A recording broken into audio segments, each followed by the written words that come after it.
dalam konteks Indonesia muhasabah itu sudah jadi perilaku ya.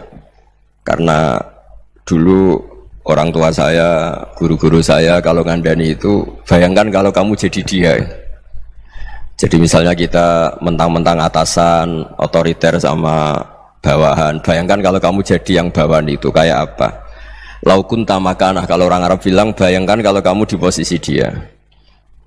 Makanya guyonannya orang-orang Indonesia itu kan orang ngaramkan judi gitu, bareng dikasih tahu. Tapi yang menang anak jenengan, alhamdulillah. Ternyata ngaramkan itu karena ada anaknya. Kalau anaknya yang menang ya seneng. Meskipun itu guyonan, tapi saya punya padanan itu dalam kitab Hikam. Nabi Ibrahim itu Khalilur Rahman, tentu bencinya minta ampun sama yang namanya maksiat. Suatu saat beliau diterbangkan di alam malakut. Itu kalau di Hikam saya halaman 15 juga. Saya masih ingat betul. Mungkin kalau Anda beda halaman karena beda cetakan. Atau nggak punya kitabnya. Atau punya tapi tidak bisa baca. Nah itu jadi berbagai kemungkinan. Atau punya tidak bisa baca tapi dianggap jimat. Atau digo pencitraan. Banyak itu kaji-kaji tidak bisa baca kitab tapi di ruang tamunya kitabnya besar-besar. Pencitraan itu, tapi ya bagus lah, nggak apa-apa untuk syiar. Setelah diterbangkan di alam malakut, diperlihatkan sama Allah, ada orang pezina, ada orang syaribul khomri, ada orang mabuk, ada orang macam-macam. Allah tanya sama Nabi Ibrahim, bagaimana pendapat kamu Ibrahim tentang mereka yang maksiat? Kata Nabi Ibrahim, ya Allah habisi saja mereka, mereka hidup di bumi engkau, makan rezeki engkau, kemudian mereka tidak taat sama engkau. Singkat cerita di fase itu, saya ulang lagi di fase itu, Allah nurutin. Sampai sekian peristiwa, mungkin 3 atau 4. Sudah, setelah sekian tahun Nabi Ibrahim lupa peristiwa itu, kemudian beliau diminta menyembelih anaknya. Ini versi kitab Hikam. Memang versinya banyak tentang kenapa Nabi Ibrahim disuruh menyembelih anaknya. Ketika mau menyembelih anaknya, Nabi Ibrahim ragu. Huwa samratu fuadi. Anak saya ini buah hati saya, kenapa engkau suruh menyembelih? Terus kata Allah, apa kamu tidak ingat ketika kamu saya angkat di alam malakut, kemudian kamu usul bunuh-bunuh, saya tidak mempertimbangkan usul Anda, tapi kenapa sekarang saya merintahkan kamu mikir gitu? Terus, ya karena ini anak saya ya Allah. Terus kata Allah, rumang samu wong sumpukon mata ini gak gawean kau sing gawe kowe enak wae usul mata ini. Jadi saya yang bikin, kemudian Anda enak aja usul membunuh. Semenjak itu Nabi Ibrahim itu di eranya itu asfaqun nas, orang paling sayang sama manusia. Karena kadang kita keras itu ya kebetulan itu tidak anak kita, tidak keluarga kita. Cara orang Jawa itu kan gitu ya. Kalau ada perempuan terus macak yang macam-macam pakai sepeda motor cowok terus wah itu luput suwuk, semoga-moga gini. Tapi setelah dikasih tahu, niku ponakane jenengan, semoga-moga selamat. Jadi jangan-jangan kemarin ahli ma'asi itu kebetulan itu tidak keluarga kita. Kalau keluarga kita yang pernah salah pada kita, semangat kita mintakan maaf. Jangan-jangan kita didikte hukum sosial gitu. Jadi orang yang salah kebetulan itu orang yang menservis kita, atau keluarga kita, atau orang dekat kita. Jangan-jangan semangat kita mintakan ampun. Tapi kalau sama orang lain kebetulan musuh kita semangatnya minta itu kena adab. Nah ini yang nggak boleh dalam Islam. Islam mengajarkan niru Rasulullah SAW, Nabi itu rahmatal lil alamin. Bahkan kemarin saya ngaji virtual sama beberapa habaib, ada Habib Ali Al-Jufri dari Mesir, ya, ada Habib Alwi dari Kuitang, ada Habib Nabil Al-Musawa. Dari sekian habaib itu saya masih ingat diantaranya yang didawuhkan rahmatan lil alamin itu ketika Nabi adahu kaumuh, disakiti oleh kaumnya, dan itu mereka masih kafir semua.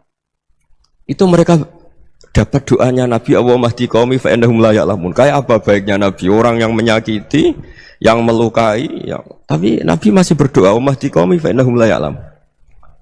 Sayyidina Umar dapat doanya Nabi itu yakhina kana kafiran, ketika masih kafir didoakan.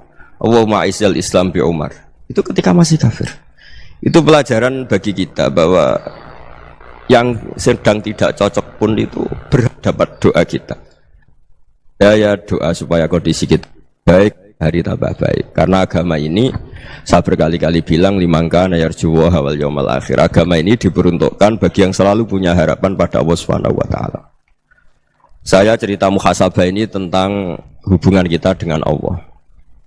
Di Indonesia itu banyak orang fasik, banyak orang nakal. Ya di mana-mana orang nakal itu ya mayoritas, wa aksaruhum fasikun. Tapi berkahnya harapan. Mungkin saya kira nakal sok benda, mungkin saya kira sholat sok ben sholat, mungkin sekarang belum sakho, belum dermawan, suatu saat dermawan. Barokahnya itu kefasikan ini dianggap sementara, sedang fasik, sedang tidak benar. Karena kiai-kiai kita, para guru-guru kita, para habaib utamanya itu mesti bilang semoga husnul khotimah. Nah barokahnya doa itu semoga husnul khotimah itu menjadikan satu pola sosial. Yang sedang fasik ini masih diharapkan jadi lebih baik, jadi lebih. Sehingga kita tidak ngambil sikap ekstrim, ya ingin menghabisi atau ingin mengadili, tidak. Karena selalu kita punya harapan. Dan agama ini limangkan erjuwa hawal yawm akhir. Bayangkan itu kalau yang nakal itu anak kamu. Pasti kamu nggak ingin kan langsung dapat azab, dapat apa. Padahal kita semua jadi tokoh ini abul kulli, bapak dari semuanya. Sehingga ketika Rasulullah SAW jalan-jalan kemudian melihat perempuan sedang menyalakan api. Kalau apinya mati ditiup, anaknya dijauhkan. Nanti kalau sudah jauh dari api, anaknya digendong lagi.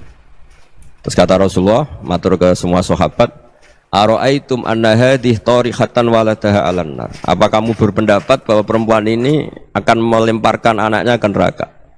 Tidak ya Rasulullah. Tidak akan seorang ibu melemparkan anaknya ke api. Terus kata Rasulullah, Allahu arhamu min hadih biwaladiha. Allah lebih rahman, lebih rahim dibanding orang tua ini kepada anaknya. Ini yang harus kita kenalkan terus, kita kampanyakan terus, supaya orang hubungannya dengan Allah itu nyaman, asik. Sehingga dengan demikian selalu ada harapan bahwa yang sedang nakal ini suatu saat tobat.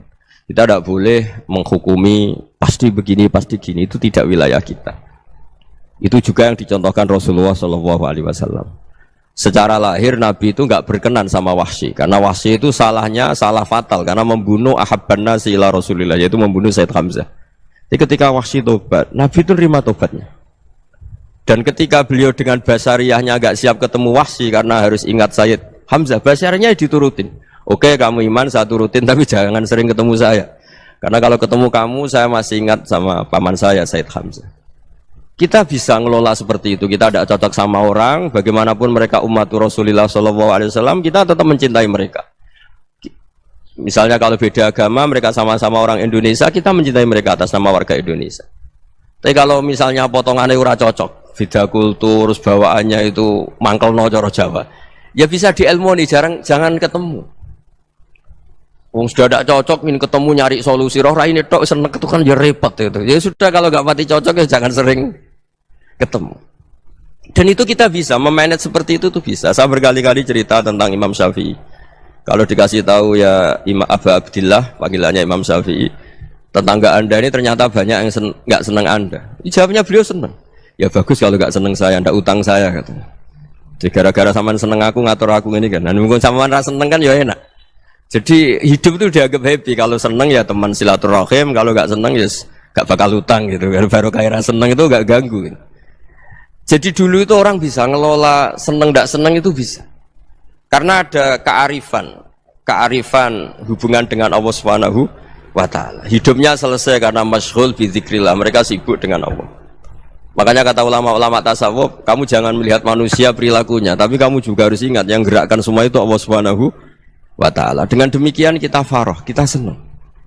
Makanya Nabi kalau ngutus Anas bin Malik kemudian enggak kesampaian yang diinginkan karena Anas main, ketika garwa-garwane Nabi agak tersinggung, Nabi andaikan Allah menghendaki yang saya inginkan kesampaian, pasti itu kesampaian. Jadi dianggap kegagalan Anas enggak manggil yang dituju Nabi itu ya kersane Allah, ya enteng saja. Sayyidina Ali lebih parah lagi yang dialamin. Itu dalam beliau kalau dipanggil itu enggak cepet-cepet ke sana. Ketika ditanya, "Kenapa kamu tak panggil enggak cepet ke saya?" "Amin tu ukubatak." Karena aku tahu engkau orang baik. Orang baik itu pemaaf. Jadi makanya orang-orang soleh dulu itu bodoni itu. Makanya sekarang kalau ada orang bodoni itu mesti beda orang soleh. Kalau orang-orang soleh itu kakean husnudzon akhirnya sering dibodonin. Abdullah bin Umar itu masyhur itu. Kalau ada budaknya sering sholat, sergap sholat itu dimerdekakan. Akhirnya enggak sholat pun pura-pura sholat. Akhirnya juga dimerdekakan. Ketika ditanya, kenapa engkau merdekakan? Padahal mereka sholatnya menipu engkau, kata pembisik-pembisik itu. Man khoda'ana lillah in khoda'na lah.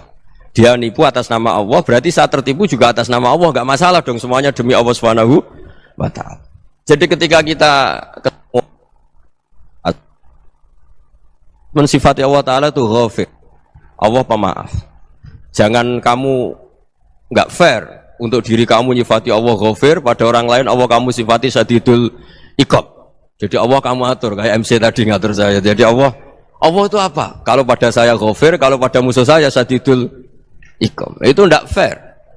Kalau Anda punya harapan kepada Allah karena Allah Rahman Rahim, Allah ghafir, sebenarnya Allah pada musuh kita ya bisa saja Allah ghafir, bisa saja Allah Rahman Rahim. Sehingga kita melihat orang lain yang kita tidak cocok itu ya enteng saja. Itu min ummati Rasulillah sing tanaluhu syafa'atuh, tanaluhu sa'atu rahmati, tanaluhu fair. Jangan dengan kita kayak mesti dapat rahmat, jangan orang lain kayak Allah pasti syadidul iqab. Itu tidak boleh. Sehingga ketika ada orang Badui, singkat cerita orang Badui ini kencing di masjid, semua sahabat membentak dia. Yang enggak bentak hanya Nabi tok. Saking mangkelnya orang ini karena semua sahabat bentak kecuali Nabi. Setelah dibenarin Nabi, terus Nabi nyuruh sabbu ali dhanuban min ma'in. Setelah disucikan masjid itu, dia berdoa keras sekali.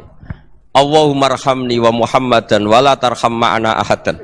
Ya Allah, yang berhak dapat rahmatmu hanya saya dan Nabi Muhammad, yang lainnya jangan. Karena yang lainnya tuh jengkelin, gitu aja saya salah dimarah-marahin gitu. Jadi kalau kamu doa terbatas ya kayak orang Bedui ini, kayak orang Arabi. Apa kata Nabi? Laqad tahajjarta wasi'an. Allah yang rahmatnya luas menjadi kamu sempitkan.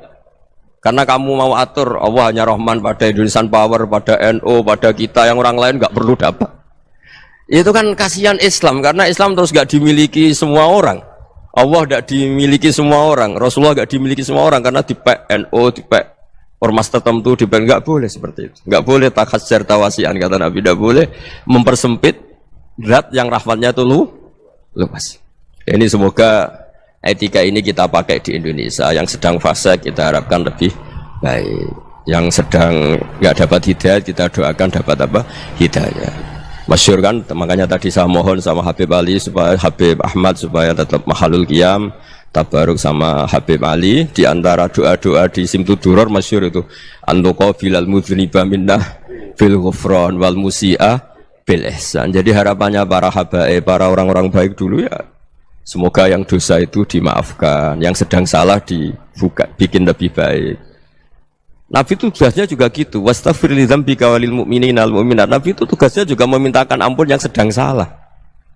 Nah, ini cobalah jadi etika kita, muhasabah kita. Jadi muhasabah itu cara berpikir kita set, kita pikir ulang. Ternyata semangatnya seorang nabi itu wastaghfir li dzambika walil mu'minun. Semangatnya itu memintakan ampun. Orang ahli tafsir tahu semua kalau Nabi itu tidak mungkin dosa. Jadi itu khitabun Nabi wa urida bihi ummatu, itu khitab Nabi, tapi yang dimaksud itu umatnya, karena Nabi tidak akan mengalami dzambun, tidak akan mengalami dosa.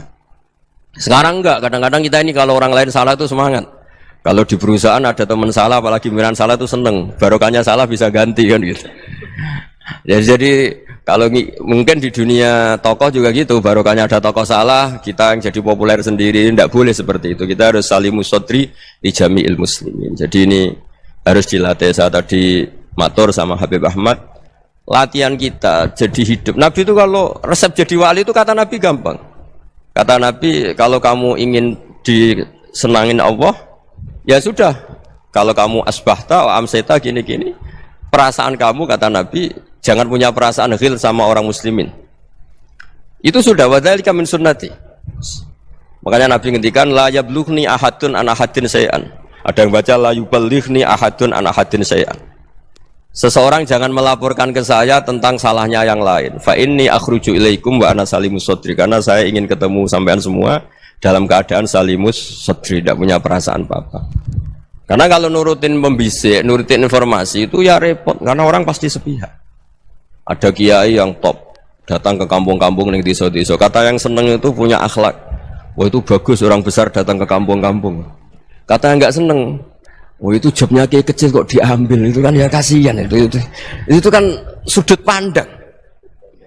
Makanya saya sering bilang, akal kita ini cukup untuk mentasdik Rasulullah SAW. Meskipun perasaan kita kadang orang Jawa itu beda. Saya berkali-kali bilang sama peneliti dari Jogja, kenapa sih Gus para nabi itu kok poligami istrinya banyak? Nabi Dawud katanya itu berapa? Itu Nabi Sulaiman malah jumlahnya agak terbatasin. Nabi Muhammad itu paling sedikit. Saya tanya gini, perempuan itu orang lemah, jadi kalau nolong orang satu gimana baik? Kalau nolong orang dua ya lebih baik, ya sudah kira-kira seperti itu. Paling tidak akal kita masih tahu kalau orang baik itu kan mesti baik, nolong orang satu baik, nolong orang dua ya lebih baik, nolong orang tiga lebih baik. Tapi kalau kamu orang nggak baik, satu saja kamu terlantarin, kamu miskinkan, kamu ya tinggal diukur kan. Kalau orang baik nambah baik, tapi kalau orang buruk tambah buruk. Nah itu akal kita bisa menganalisis kenapa sih nikah itu ada yang poligami, ada yang enggak. Ya sudah, ukur saja diri kamu. Misalnya kayak saya elek keriting, rabi terus, memperbanyak uang elek, orang perilaku netok, raine dadi elek kabeh gitu. Tapi nak kowe ku ganteng, alim, ganteng, sugih, anake ganteng-ganteng, berhubung kowe saleh ahli swarga kabeh, mertua yo bangga karena karir kamu meyakinkan. Ini mertua kamu aja enggak bangga mau nambah. Ipar enggak bangga, mertua enggak bangga, desa kamu yang kamu wayai juga gak. Beda dengan Nabi ketika nikah Juwairiyah itu nggak ada pernikahan sebarokah Nabi dengan Juwairiyah itu Azharu Rasulillah. Di situ habis perang banyak tawanan, gara-gara jadi besanya Nabi langsung dibebaskan semua karena Azharu Rasulillah. Sekarang besanya Kanjeng Nabi. Dulu Abu Sufyan mangkalnya bukan main sama Nabi, gara-gara putrinya dinikah terus langsung jadi. Kalau kamu kan enggak, nikah satu, nikah lagi, satu kampung musuhi kamu karena istri pertama ya cemburu, yang kedua agak bangga. Wah itu selesai itu di dunia wal akhirah. Maksud saya, nganalisis Islam itu harus pakai akal. Dan akal yang dipakai, ini saya bawa ke kitab Ihya, adalah pikiran-pikiran para ulama. Makanya ketika Imam Ghazali ketika ditanya, fakaifa bi muslimin fasikin asawwaha fi jami'i amri. Kalau kalian ketemu orang fasik, orang Islam tapi fasik, perilakunya nggak ada yang benar. Kata Imam Ghazali jawabnya lucu, aneh. Ma min muslimin illa wa islamuhu ta'ah. Tidak ada orang Islam kecuali dia mau Islam, membenarkan Allah dan Rasul itu sudah taatnya dia. Kok kamu tidak bisa melihat taatnya dia? Dia pikirannya kan ini pemabuk, ini tukang apa. Tapi kata Imam Ghazali, sebenarnya kamu masih bisa berpikir positif. Ma min muslimin illa wa islamuhu ta'ah. Tidak ada seseorang Islam ketika dia milih Islam itu pasti ada taatnya, yaitu tasdik pada Allah dan tasdik kepada Rasulullah SAW. Jadi dengan pola seperti itu, maka di antara guru-guru kita yang modern ya di era Mbah Maimun, di sini ada Habib Ahmad, Habib Salim, syair yang sering dibaca beliau adalah ada orang munajat sama Allah. Ini cerita munajat. Itu orang itu ngendikan gini, ana muznibun, ana mukhtiun, ana asi, huwa rahimun, huwa ghafirun, huwa afi. Ya Allah, saya mukhti, saya orang yang salah. Ana mudnib, saya orang yang dosa. Ana asin, saya sering maksiat. Tapi engkau ya Allah, engkau ghafir, pemaaf. Engkau rahim, maha pengasih. Engkau afin, yang mudah memaafkan. Kata orang ini, ya agak kurang ajar, tapi saking senengnya sama Allah. Qobal tuhunna salasatan bisalasati. Ya gini saja ya Allah, sifat engkau diadu dengan sifat saya. Engkau Tuhan, Gusti, nggak boleh kalah katanya. Terus wasatahliban ausofu ausofi, dan engkau pasti pemenangnya gitu. Jadi ada orang rayu Allah dengan cara seperti itu ya ada ya. Saya ini manusia, salah saya banyak. Engkau ampunannya banyak. Engkau Tuhan, Gusti, nggak boleh ampunan Anda, ampunan engkau kalah dengan salah saya. Nggak boleh Tuhan kok kalah. Nah, jadi untuk supaya orang punya harapan gitu. Banyak juga wali-wali yang jadab ketika datang ke makam Rasulullah SAW. Itu kalau dongo ya agak kacau sebetulnya, cara syariat agak kacau. Ya Allah, engkau punya dua pilihan. Jika engkau menjadikan saya soleh, surah habibu, yang senang kekasihmu, yaitu Rasulullah SAW. Tapi jika engkau menjadikan saya fasik, surah aduuk, yang senang itu setan. Monggo jenengan mau menyenangkan kekasih jenengan, mau menyenangkan musuh jenengan, monggo. Jenengan bebas kok memilih. Nah, mestinya Allah ya senang menyenangkan kekasihnya. Jadi ya, intinya Allah dipaksa untuk menjadikan dia orang soleh gitu. Jadi kayak kemarin itu Pak Gus siapa yang kesini itu, yang sama jenengan kuliah kesini itu sama Habib Ahmad. Saya pertama nggak mau, lama-lama Habib Ahmad. Ini gimana Gus? Orang taunya saya dekat jenengan, kalau nggak kasil saya waduh. Ini kayak doanya wali yang tadi. Nggak punya pilihan, nggak ada pilihan ini. Jadi saya mohon muhasabah itu dimulai cara berpikir. Makanya di sini sebetulnya teks ini supaya dapat barokahnya Ihya. Ini kitab yang disenangi para habaib, para ulama. Sebetulnya teks di muhasabah itu redaksinya gini ya, yang lengkap. Hasibu anfusakum qabla an tuhasabu wa zinuha qabla an tuzanu wa tahayya'u lil ardil akbar. Jadi ada kata wazinu, jadi ukur. Perilaku Anda ini diukur, ditakar. Misalnya kita sebagai suami kan ya punya hal-hal yang kita tidak ideal. Corong Jawa mesti pesek, cara rezeki ya pas-pasan. Dan kita juga kalau makanya agak boleh tanya istri begini, apa saat cinta pertama Anda? Pasti Anda kecewa. Orang jadi istri hanya korban terakhir gitu. Sudah. Karena orang kalau ngelamar kemana-mana gak jadi, yang jadi istri itu pasti korban terakhir itu. Jarang istri pilihan pertama, jarang. Ayo semua yang nikah. Rata-rata itu pilihan Anda pertama Pak, dari sekian ditolak di mana-mana terus. Ya perempuan terakhir. Kamu juga korban terakhir gitu. Itu wali-wali dulu kalau ngandani kita itu sederhana. Antal ini masyhur diceritakan Habib Zain bin Semit dalam kitab Al-Manhajus Sawi. Anta lam tajid min nafsika kullama turid. Fa kaifa turidu min ghairika kullama turid. Kamu yang ingin ideal saja kamu tidak menemukan pada diri kamu untuk menjadi ideal. Kamu kan ingin ganteng, ingin punya uang banyak, ingin perilaku Anda sempurna. Anda saja yang punya keinginan tidak bisa mewujudkan keinginan Anda sendiri. Fa kaifa turidu min ghairika ma turid. Jadi antalam tajid min nafsika kullama turid. Fa kaifa turidu min ghairika kullama turid. Kamu yang punya keinginan saja. Misalnya saya ingin punya uang banyak, perilaku saya selalu benar, gak pernah salah. Loh, saya yang ingin saja dengan diri saya gak bisa untuk benar terus. Kok kamu berharap orang lain selalu benar? Jadi antalam tajid ya sama. Kalau kamu menuntut istri kamu itu ramah, neriman, apa kamu neriman sama wajah istri Anda gitu? Engkau ya pola neng dindi jajaki sana jajaki sini kamu sendiri tidak kona apa. Jadi itu nasihat yang luar biasa. Antalam tajid min nafsika kullama turid fa kaifa turidu min ghairika kullama turid. Kamu mau menghormati semua orang? Tidak mau kan? Kemudian Anda berharap semua orang menghormati kamu. Kamu tidak ingin kan orang lain semua menghujat kamu. Sementara kamu enak aja menghujat orang lain. Makanya Rasulullah SAW itu luar biasa ketika bikin kaidah sosial, apa la yu'minu ahadukum hatta yuhibba li akhihi ma yuhibbu li nafsihi. Jadi kalau ukuran iman itu sederhana. Kalau sesuatu itu baik, nyaman bagi Anda ya bayangkan itu pada teman Anda. Misalnya Anda bangun tidur sudah acak-acakan, enggak punya uang, utang jatuh tempo, kan enggak ingin ketemu orang. Ya kamu jangan bertamu ke jenis ini karena dengan kamu yang alami juga enggak siap ketemu orang. Makanya ada Habib Alim itu dilapuri sama seseorang. Beb, dulu teman saya itu ketika saya kaya itu sering main ke saya. Setelah saya miskin, mereka tidak main ke saya. Kata Habib itu bagus, sunnah begitu itu bagus. Coba kalau kamu dulu kaya, teman kamu main kan kamu gaya, di rumah ada makanan, bisa hormat tamu. Setelah kamu miskin jadi buruh manol di pasar atau buruh bikin boto, teman kamu datang, malu enggak kamu? Mendingan enggak datang itu. Akhirnya baru, oh ya alhamdulillah kalau gitu.